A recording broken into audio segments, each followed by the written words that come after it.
매일 성경 묵상 나눔입니다. 9월 27일 화요일입니다. 오늘은 사무엘 하 6장 1절에서 11절을 묵상합니다. 본문을 읽습니다. 다윗이 이스라엘에서 뽑은 무리 3만 명을 다시 모으고 다윗이 일어나서 자기와 함께 있는 모든 사람과 더불어 바알레 유다로 가서 거기서 하나님의 궤를 메어 오려 하니 그 궤는 그룹들 사이에 좌정하신 만군의 여호와의 이름으로 불리는 것이라.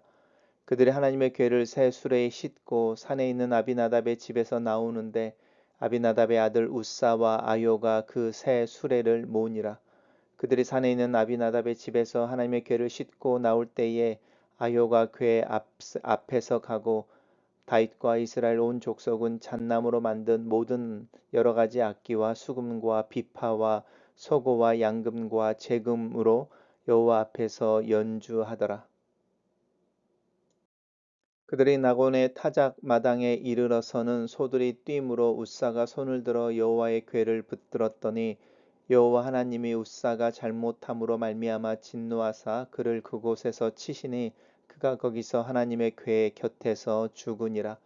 여호와께서 웃사를 치심으로 다윗이 분하여 그곳을 베레스 웃사라 부르니 그 이름이 오늘날까지 이르니라. 다윗이 그날에 여호와를 두려워하여 이르되 여호와의 궤가 어찌 내게로 오리오 하고 다윗이 여호와의 궤를 옮겨 다윗 성 자기에게로 메어 가기를 즐겨하지 아니하고 가드 사람 오벳 에돔의 집으로 메어 간지라.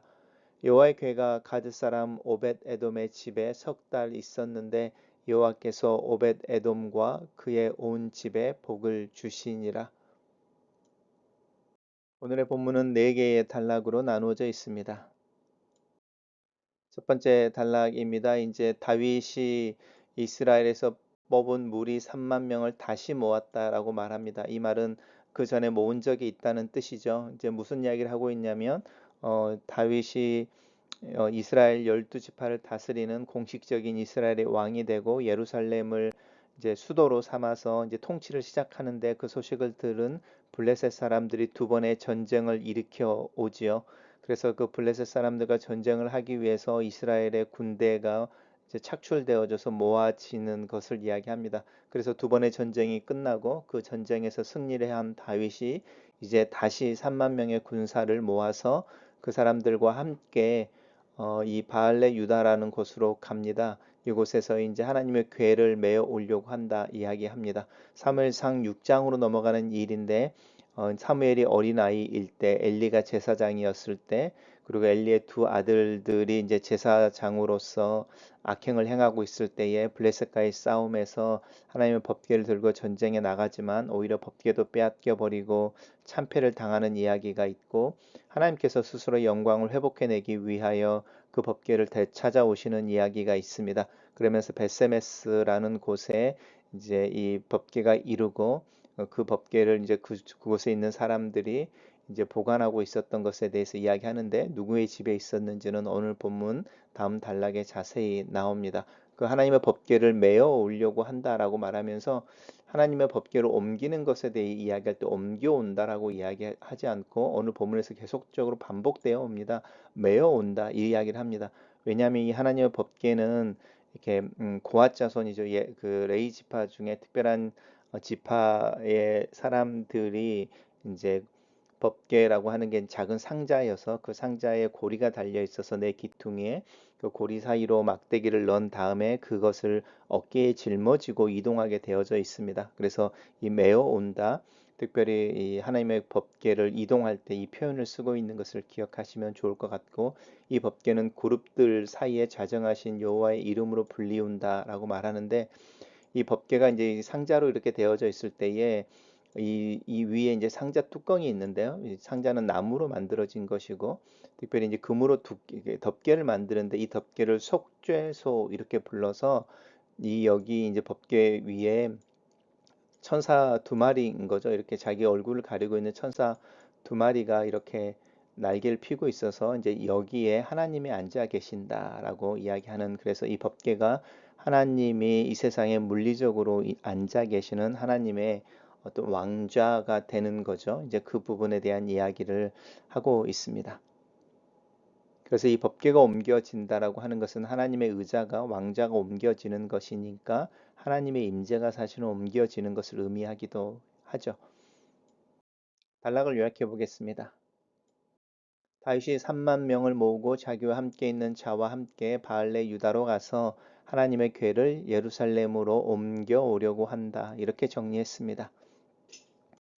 두 번째 단락에서는 이제 하나님의 법궤를 메어 오려고라고 이 메어 온다라고 하는 그 이동에 대해서 이야기를 하고 있으면서 정작 법궤를 이동해 올 때는 수레에 싣습니다.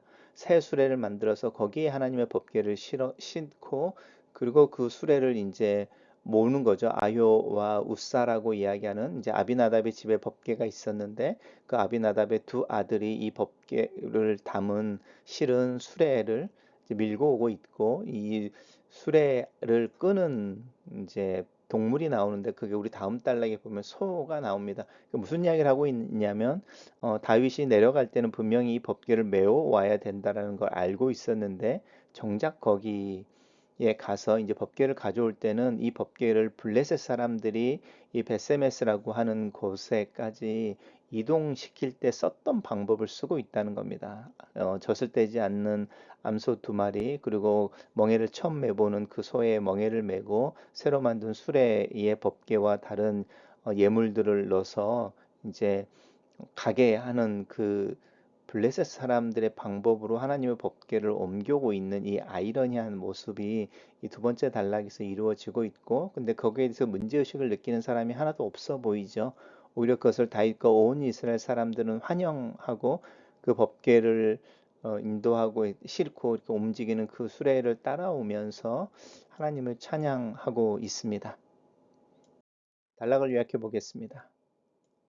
하나님의 계를 새 수레에 싣고 산에 있는 아비나답의 집에서 나올 때에 우사와 아효가 수레를 몰고 다윗과 온 족속은 여러 가지 악기로 연주한다. 이렇게 정리했습니다. 세 번째 단락은 이제 이 아비나답의 집이 산에 있었다라고 하는 게 이제 암시하는 거죠. 언덕을 내려온다는 뜻이기도 하죠. 그리고 이제 나곤의 타작마당이라고 하는 어떤 장소에 이르러서 이제 이 수레를 끌고 있는 게 소라는 것을 알 수 있죠. 수레를 끌던 소들이 갑자기 이제 뭐에 놀란 듯이 이렇게 뛰는 거죠. 그러면서 이제 수레가 흔들리게 되고 이제 법궤가 흔들리게 되니까 그 법궤를 아마 이렇게 뒤에서 따르던 우사가 아무 생각 없이 법궤가 땅에 떨어질 수도 있으니까 그 법궤를 손을 들어서 붙잡았던 것 같습니다. 그럴 때 하나님께서 그 우사가 잘못해서 잘못함을 인하여 진노하셨다.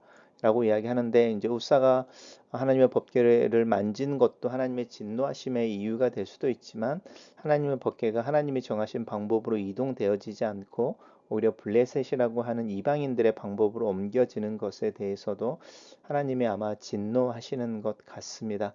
그래서 이제 우사가 죽자 재밌는 표현이죠. 다윗이 분했다라는 것입니다. 누구를 향해서 분하고 무엇 때문에 분한 건지 우리 한번 생각해 볼 필요가 있습니다. 괜히 잘못 그 하나님의 법궤를 만지다가 이제 화를 자초한 이 우사를 향하여 분노하고 있는 건지 아니면 그런 우사가 어쨌든 본의 아니게 또 선의를 가지고 이제 하나님 법궤를 만진 것인데 그랬다고 죽이시는 우사를 죽이신 하나님을 향하여 분노하고 있는 건지 명확하지 않죠. 아니면 자신을 향해서 분노하고 있는 건지. 근데 이제 재밌는 것은 그곳 이름을 베레스 우사라고 이야기해서 우사의 이름을 기억하는 것을 보고 있습니다. 그래서 우사를 뭔가 기념하려고 하든지 아니면 우사의 잘못을 기억하려고 하는지 이 다윗의 마음이 약간 이중적인 마음들이 있어서 우리가 선택하기 좀 어렵지만 다윗이 그 상황을 보면서 마음이 굉장히 불쾌했다라고 하는 것은 분명한 것 같습니다.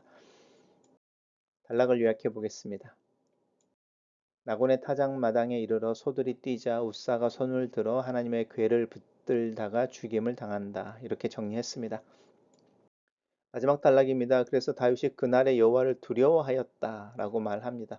그리고 하나님의 궤가 어찌 나에게로 오리오라고 3만 명을 이끌고 그 궤를 옮겨오기 위해 이렇게 메어 오긴 거죠. 여기 보시면 다시 메어 간다라는 이야기가 나오고 또 에돔의 집으로 메어갔다라고 표현을 하는 거니까 이제는 이제 메어가는 거죠. 원래 옮겨야 되는 방법을 따라서 옮기고 있는 것인데 다윗성이라고 하는 예루살렘을 의미하는 것입니다. 그 예루살렘으로 옮겨오는 것을 다윗이 즐거워하지 않았다. 이렇게 말합니다. 그리고 이제 그 법궤를 어디에 임시로 두는데 그 두는 사람이 가드 사람입니다. 시돈과 가드라고 하는 사람들은 이방인들을 대표적으로 이야기하는 사람들이니까요. 블레셋 사람 중에 한 명일 수 있죠. 오뎁 에돔이라고 하는 사람의 집에 옮겨다 놓습니다. 그리고 다윗은 예루살렘으로 돌아가 버립니다. 다윗이 화를 냈다, 분냈다라고 하는 부분과도 연관이 되는 것 같고, 그날에 하나님을 두려워하였다라고 하는 이 두려움도 우리가 좀 상상해 볼 필요가 있습니다. 그러니까 정확하게 우리가 뭔지는 알 수 못하지만 약간 삐진 듯한, 아니면 나에게 자격이 없는 듯한, 하나님이 별로 기뻐하지 않으시는 듯한 뭐 여러 가지 느낌들 속에서 다윗이 갑자기 돌아가 버립니다. 그리고 법궤가 이제 이방인인 오벳 에돔의 집에 남겨져서 그 집에 3개월이 있었는데, 재미있는 것은 하나님께서 그 오벳 에돔의 집에 복을 주셨다. 이렇게 말합니다. 단락을 요약해 보겠습니다. 다윗이 여호와를 두려워하여 여호와의 궤를 예루살렘으로 가져가지 않고 궤를 가드 사람 오벳 에돔의 집에 메어 가져다 둔다. 이렇게 정리했습니다. 첫 번째 나눔입니다. 헤브론에서 유다 지파를 다스리던 다윗이 12지파 이스라엘의 왕이 된 후 예루살렘에 정착한다. 예루살렘에서 이스라엘의 왕이 된 다윗에게 전쟁을 걸어온 블레셋을 두 차례에 의해 이긴 후 다윗은 본격적으로 예루살렘을 정치적, 종교적 중심지로 만들기를 원하는 것 같다. 블레셋과의 전쟁에서 빼앗겼던 실로에 안치되어졌던 법궤를 실로가 아니라 예루살렘으로 가져오기를 원하고 있다. 아직 예루살렘에는 어떤 형태로든지 간에 성막이나 성전이라고 하는 그 법궤를 둘 공간이나 장소가 없는 상태에서 다윗은 먼저 하나님의 법궤를 옮겨 오기를 원한다. 왜 지금인 것일까? 20년이 넘게 법궤는 방치되어 있었고 다윗은 광야의 도피 생활을 하고 있을 때 이미 다윗에게는 적통을 잇는 제사장과 대제사장이 입는 에봇을 가지고 있어 하나님의 뜻을 분별하며 생활을 했었다. 어떤 일을 시도하려 할 때에 그 시간이 왜 지금이어야 하는가에 대한 이유가 있다. 다 드러나진 않지만 하나님을 위한 일이라고 자신의 비전을 나누는 이들에게 그 비전이 왜 지금 또 무엇을 위함인지 묻고 싶을 때가 있다. 두 번째 나눔입니다. 다윗이 3만 명의 사람을 모집한다. 이들은 군대라기보다는 성가대나 찬양대였을 가능성이 많다. 하나님의 궤를 옮겨오는 일에 최선을 다하고 그 행렬을 최대한으로 아름답게 꾸미는 다윗을 본다. 아이러니한 것은 이 법궤를 매지 않고 수레에 실어 옮기는 것이다. 레위 지파 중에 고앗 자손이 어깨로 메어 옮겨야 하는 법궤를 블레셋이 이스라엘로 법궤를 돌려보낼 때 사용했던 그 방식의 연장선상에서 법궤를 옮겨오고 있다. 수레도 아비나답의 두 아들이 책임을 진다. 뭔가 찜찜한 것이 있다. 신앙생활에도 화려하고 아름답고 많은 사람들이 칭송하지만 나 홀로 스스로 찜찜함을 느낄 때가 있다. 하나님 앞에서 다른 이들은 모르지만 하나님이 알고 나도 사실은 알고 있는 어떤 비밀스러운 잘못이 있을 때가 있다. 세 번째 나눔입니다. 결국 예기치 않았던 일이 일어난다. 다윗의 계산 속에는 들어있지 않았을 것만 같은 일이다. 그리고 웃사가 죽는다.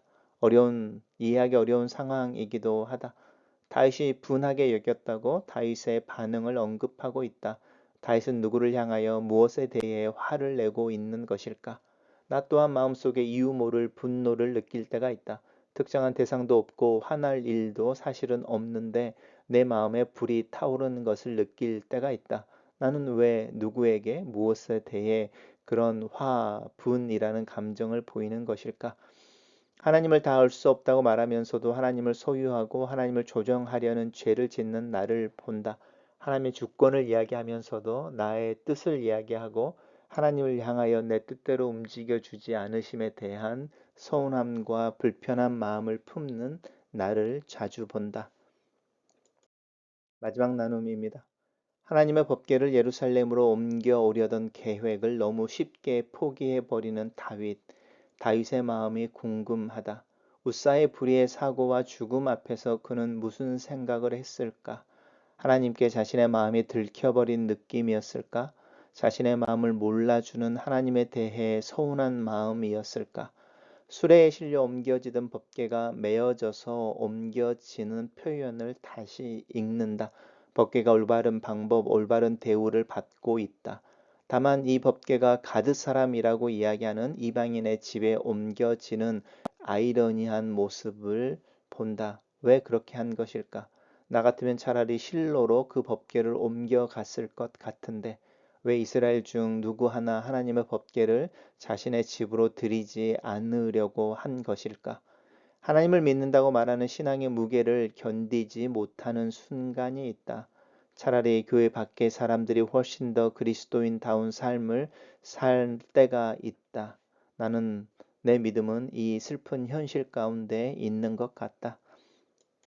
글로 쓰는 기도입니다.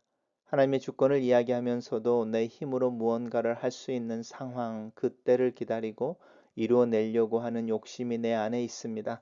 내가 원하는 방법으로 내가 원하는 때에 내 스스로 어떤 일을 이루어 보려고 애쓰면서 입으로만 하나님의 때, 하나님의 주권, 하나님의 이 은혜를 이야기하기도 합니다.